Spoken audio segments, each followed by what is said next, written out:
qu'un seul nom qui sauve, qui guérit toutes les maladies. Peuple de Dieu, d'emblée, je vous salue dans le précieux nom de notre Seigneur et Sauveur Jésus-Christ. Aujourd'hui, nous allons considérer ensemble la parole de Dieu dans 2 Corinthiens chapitre 9, versets 6 à 15. 2 Corinthiens chapitre 9, versets 6 à 15. Et j'en fais la lecture. Sachez-le, celui qui sème peu, moissonnera peu. Et celui qui sème abondamment, moissonnera abondamment.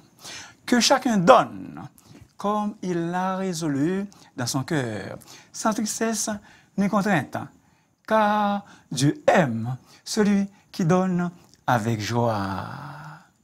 Et Dieu peut vous combler de toutes sortes de grâces, afin que, possédant toujours en toutes choses de quoi satisfaire à vos besoins, vous ayez encore en abondance pour toute bonne œuvre.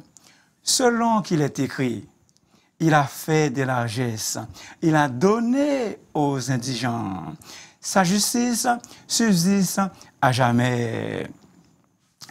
Celui qui fournit de la semence au semeur et du pain pour sa nourriture vous fournira et vous multipliera la semence, et il augmentera les fruits de votre justice. Vous serez de la sorte enrichis à tous égards pour toute espèce de libéralité qui, par notre moyen, feront offrir à Dieu des actions de grâce. Car le secours de cette assistance non seulement pourvoit aux besoins des saints, mais il est encore une source abondante de nombreuses actions de grâce envers Dieu. En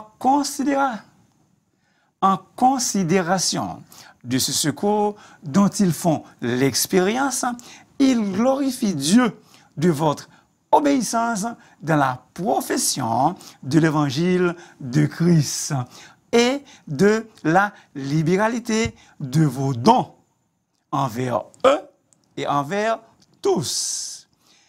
Ils prient pour vous parce qu'ils vous aiment à cause de la grâce éminente que Dieu vous a faite.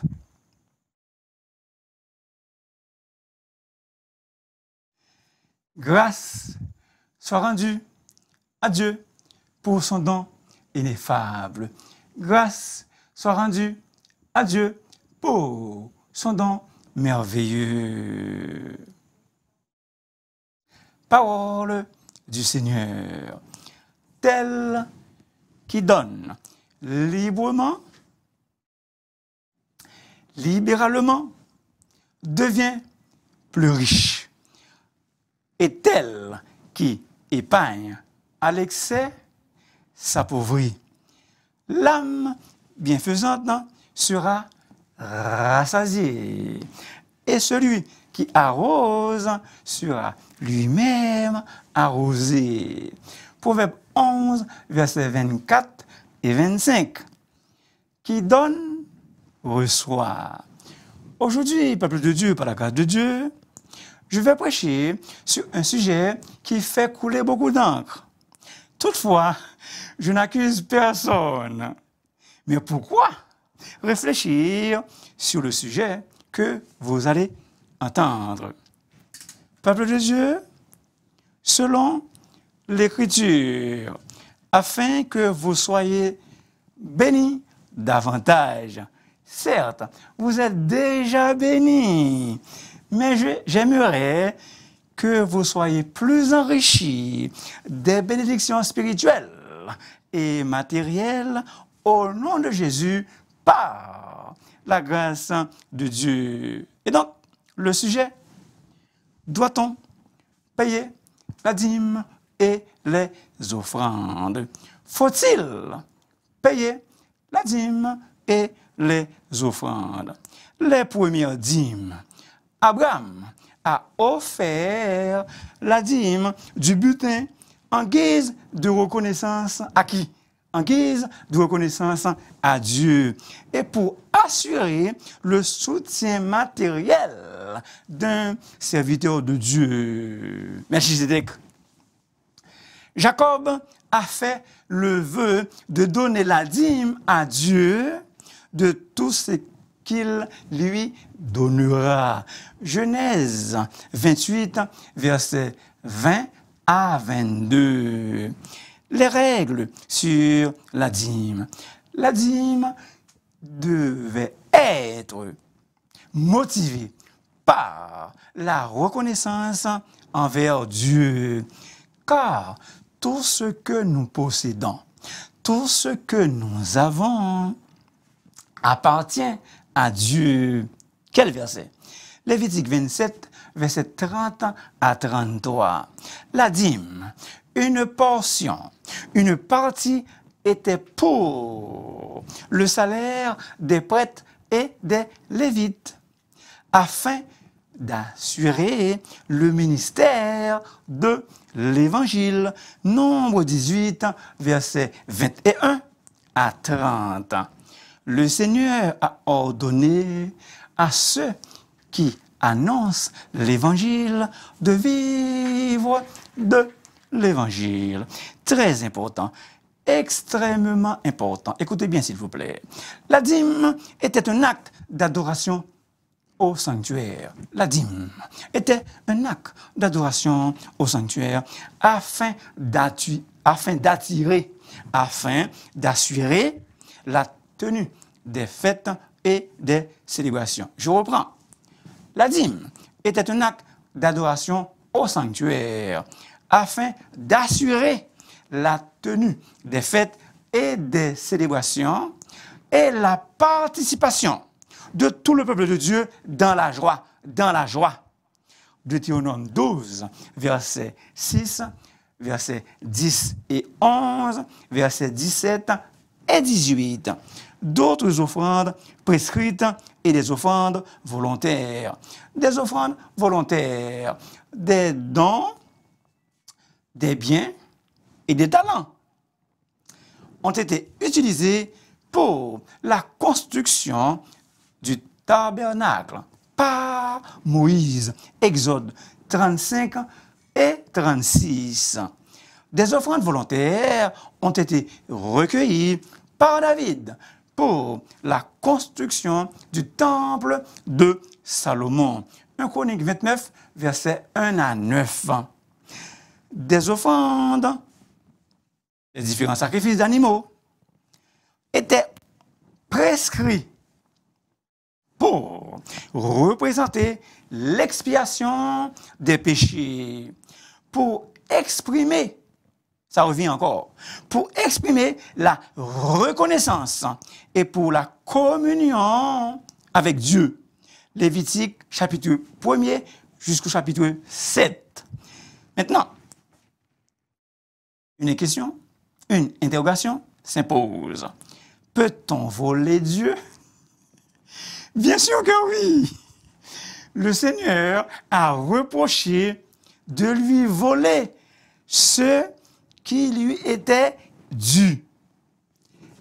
Infidélité de ceux qui retiennent les dîmes. Le peuple qui vole et trompe Dieu. Un homme trompe-t-il Dieu? C'est Dieu qui parle, l'Éternel. Un homme trompe-t-il Dieu?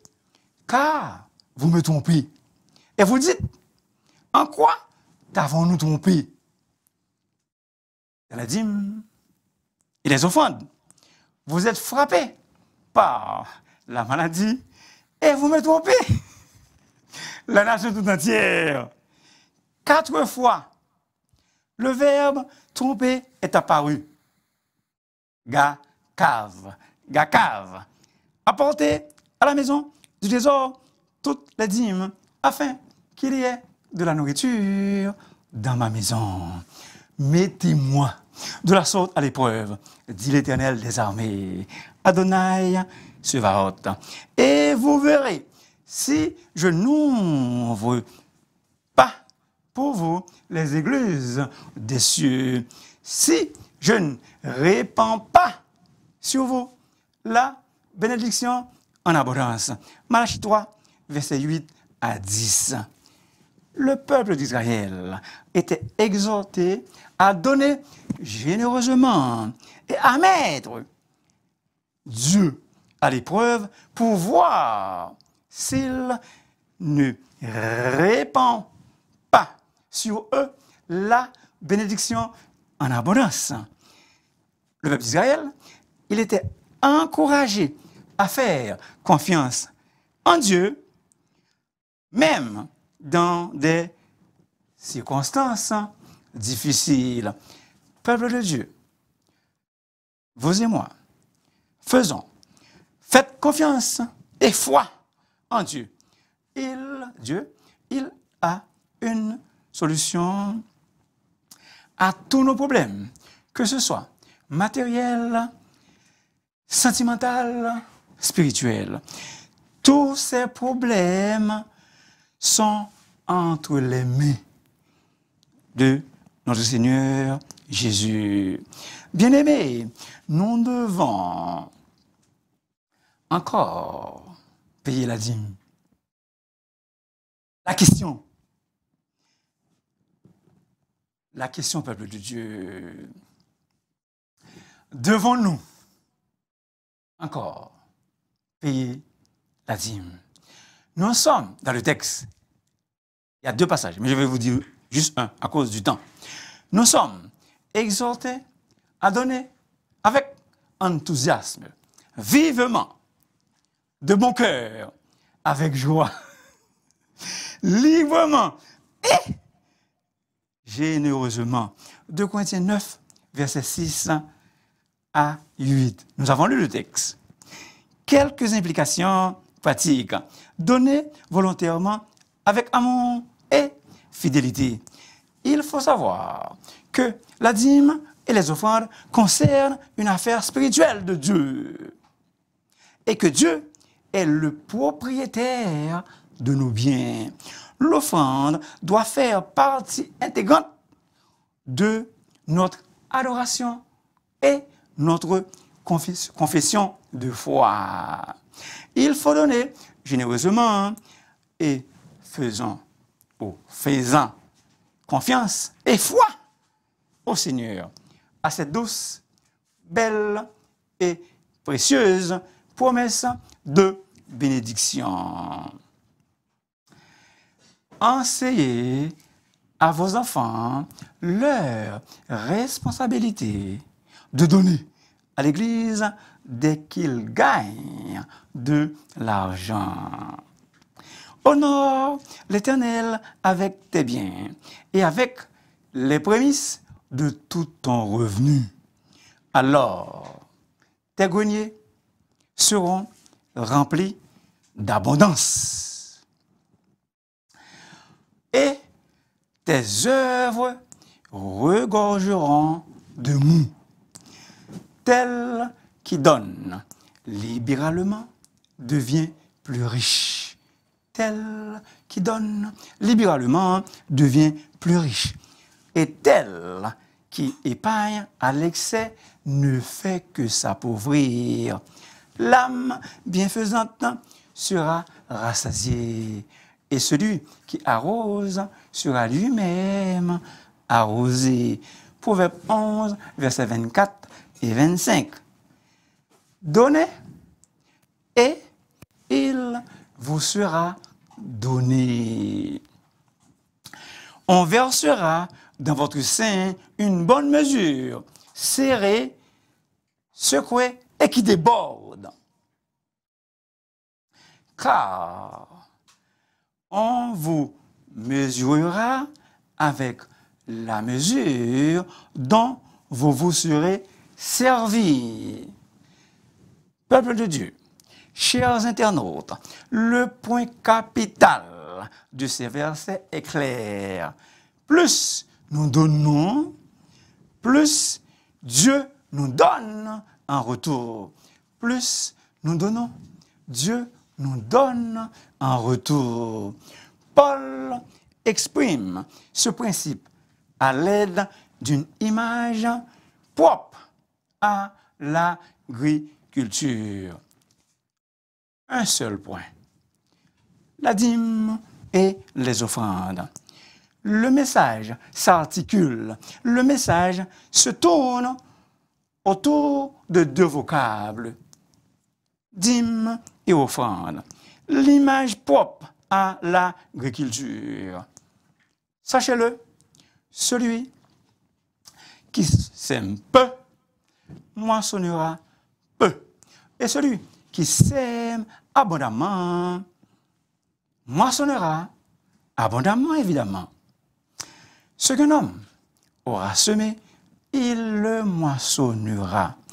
Ce principe s'applique à la fois aux choses matérielles et aussi aux réalités spirituelles, comme le pardon, le jugement et le péché.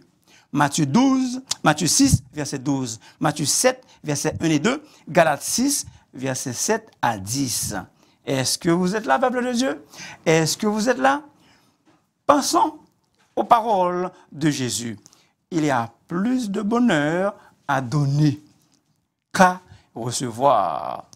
Quiconque donnera à boire, même un seul verre d'eau froide à l'un de ses petits, il ne perdra point sa récompense. Un jour, vous le savez, vous connaissez l'histoire, un jour, un jeune garçon a accepté de donner 5 pains et 2 poissons à Jésus. Jésus, le maître, en a fait un festin pour 5000 hommes, sans compter les femmes et les enfants. Si nous donnons, si nous semons généreusement, Dieu nous donnera abondamment. Encore, nous trouvons ça dans Proverbe 22, verset 9. La loi de la moisson. Si on veut une récolte abondante, eh bien, peuple de Dieu, il faut semer beaucoup. Tous les fermiers reconnaissent que l'importance de la récolte est directement proportionnelle à la quantité de semences mises en terre. Le fermier qui sème peu de semences moissonnera une maigre récolte. Mais celui qui sème abondamment moissonnera une récolte abondante. Dans le domaine spirituel, c'est le principe suivant. Donner à Dieu attire la bénédiction de Dieu. Offrir à Dieu attire sur nous, vous et moi, la bénédiction de Dieu. L'adverbe abondamment, elogia, dans notre texte, signifie littéralement bénédiction. Ceux qui donnent généreusement moissonnera de riches bénédictions de la part de Dieu. Tandis que ceux qui refusent de donner égoïstement, craignant de perdre quelque chose, se privent d'un grand gain, se privent d'un gain de taille. Le non pas bail à bon Dieu, nous sortis perdants. Ne pensons jamais qu'en donnant au Seigneur, nous soyons perdants. C'est le contraire. Nous sommes gagnants. Lorsque le cultivateur jette sa semence en terre, la graine n'est pas perdue. Elle se transforme en récolte. De facto, semer c'est récolter. Le maïs. Quand on plante un grain de maïs, il n'est pas perdu. À la récolte, cela donne des épis et donc beaucoup de grains. Le contexte. Dans les chapitres 8 et 9, Paul cherchait à motiver les Corinthiens à compléter leur don en faveur des membres nécessiteux de l'Église de Jérusalem. D'abord, il leur a rappelé l'exemple des Macédoniens, chapitre 8, versets 1 à 9. Ensuite, il leur a adressé une exhortation directe. Et dans cette péricope, 2 Corinthiens 9, versets 6 à 15, Paul met en relief, Paul met en exergue des avantages éventuels. Dans sa grâce éminente, Dieu promet une promesse ou bien une moisson correspondant à ce que les Corinthiens sèment. Pourquoi les Corinthiens devaient-ils donner généreusement? L'apôtre nous donne deux raisons. La première, un principe qui s'applique au domaine naturel et spirituel. L'importance d'une moisson dépend de l'étendue de terre qui a été ensemencée. Ce principe se trouve aussi dans Proverbes chapitre 11, versets 24 à 26. L'autre raison pour donner généreusement, c'est que Dieu aime la générosité. Dieu accorde la valeur à la sincérité avec laquelle on donne, sans tristesse ni contrainte, mais qui donne avec joie. Dieu aime celui qui donne avec joie. Bien-aimés, la Bible, la parole de Dieu, selon la Bible, la parole de Dieu, il faut donner de notre plein gré, de notre bonne volonté et avec joie. Dans le texte, verset 7, l'amour spécial de Dieu envers nous, vous et moi, envers nous, ses enfants. Évidemment, Dieu aime le monde dans un sens général, Jean 3,16. Mais Dieu, il a un amour plus profond et plus merveilleux pour les siens, pour ceux et celles qui sont à lui. Les versets, juste deux. Jean 13, verset 1er, 1 Jean 4, verset 16. Dieu a un amour spécial, plus profond et plus merveilleux pour chacun des siens qui donnent avec joie. Le texte le dit, que chacun donne, car Dieu aime celui qui donne avec joie, sans tristesse ni contrainte. Les Corinthiens ne doivent pas donner avec tristesse ni contrainte, mais de bon cœur. Et là, peuple de Dieu, est-ce que vous êtes là? La source de la dîme et des offrandes n'est pas le porte-monnaie, mais le cœur. Et donné au fond du cœur est vivifiant.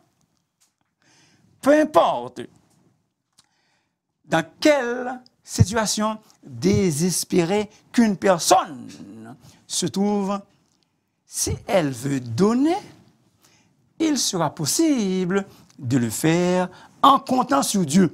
Rappelez-vous de la veuve de Sarepta. Il n'avait pas grand-chose là. Et il a obéi au prophète et Dieu a multiplié ce qu'elle avait. 1 Roi 17, versets 9 à 16.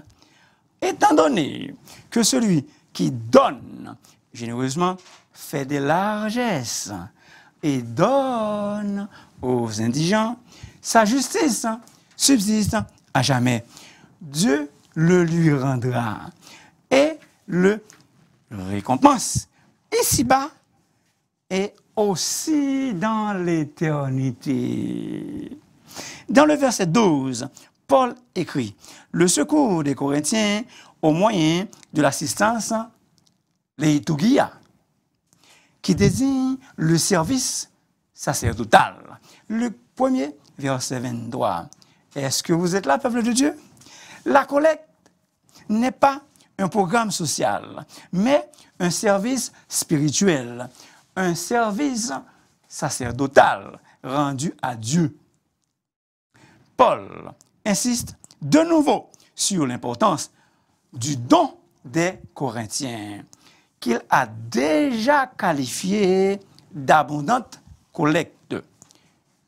Chapitre 8, verset 20. Il faut donner gloire à Dieu. Comment? Par nos dîmes et nos offrandes. L'objectif le plus noble de toute entreprise humaine est de donner gloire à Dieu et de glorifier Dieu. Que Dieu soit glorifié. Le verset. Soit donc que vous mangez, soit que vous buviez, soit que vous fassiez quelque autre chose, faites tout pour la gloire de Dieu. Lorsque les chrétiens de Jérusalem ont reçu le don des Corinthiens, eux aussi louaient et glorifiaient Dieu qui a poussé les chrétiens de Corinthe à être si généreux. Payer la dîme et les offrandes sont des moyens de glorifier Dieu. Verset 13 de notre texte. Il y a d'autres personnes aussi qui nous le disent. Le Dieu trinitaire, Père, Fils et Saint-Esprit, n'a besoin de notre argent. Dieu n'a pas besoin de notre argent. Car à l'Éternel, la terre est ce qu'elle renferme. Le monde est ce qu'il habite. Tout l'univers, tout appartient à Dieu. Cependant, Dieu est glorifié quand nous contribuons dans la dîme et les offrandes. Et donner n'est pas un fardeau quand notre attention, quand nos yeux sont focalisés et fixés sur le roi de gloire, qui est aussi notre Seigneur, Sauveur, crucifié. Notre cœur prend plaisir à donner en signe de reconnaissance de ce que le Christ a enduré pour vous et moi à la croix. La nature pécheresse, l'instinct naturel peut tout garder pour soi, mais nous voulons donner.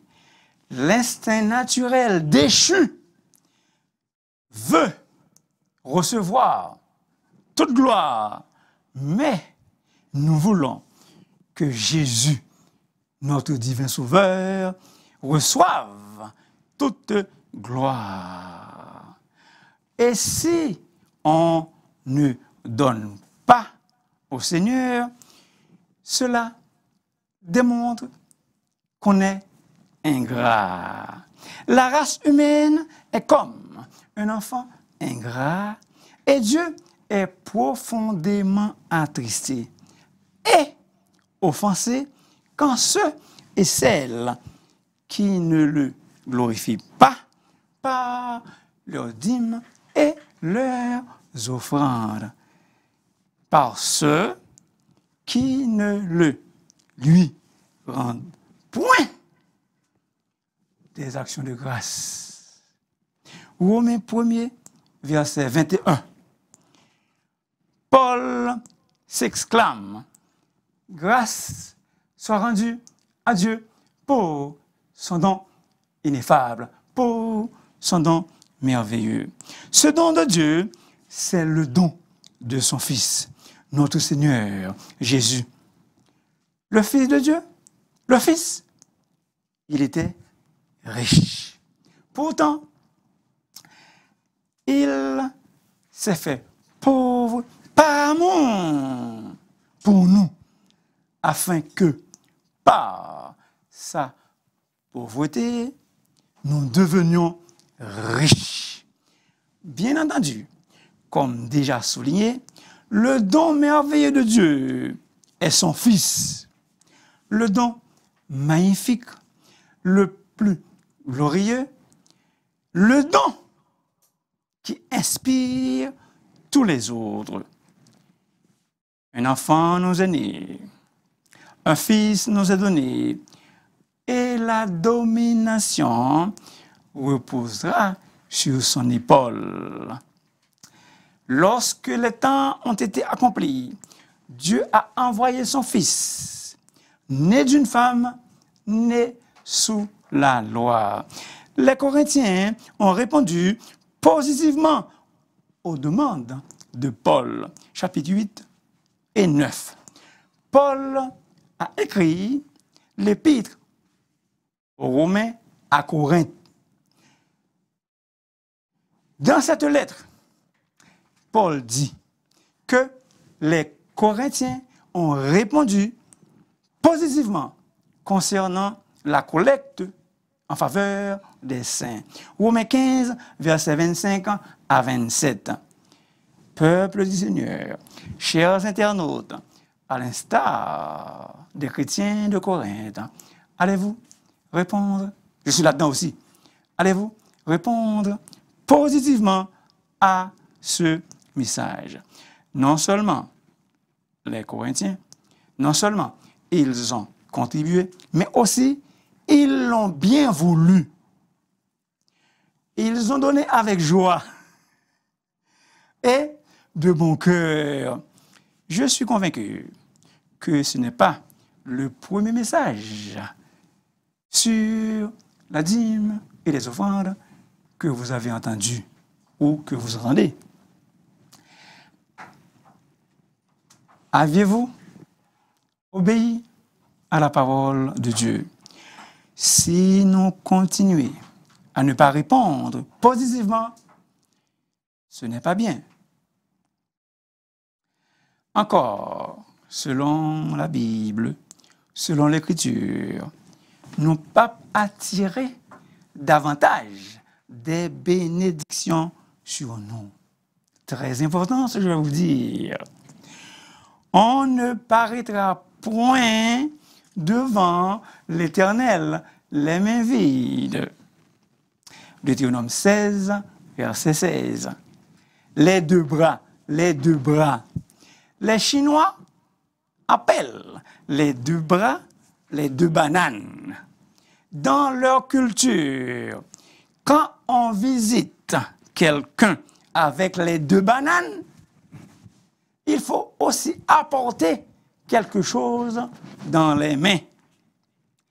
Peuple de Dieu.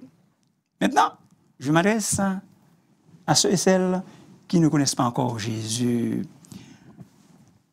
Mon cher ami, Dieu veut la dîme et l'offrande de tout ton être. Offre ton corps tout entier à lui, à Dieu, comme un sacrifice vivant, saint, agréable à lui, ce qui sera de votre part un culte raisonnable, logiken, ten logiken,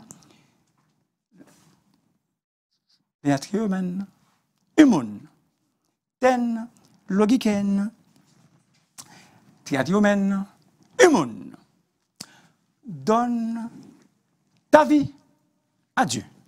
à son Fils Jésus en l'acceptant comme ton Sauveur et Seigneur personnel.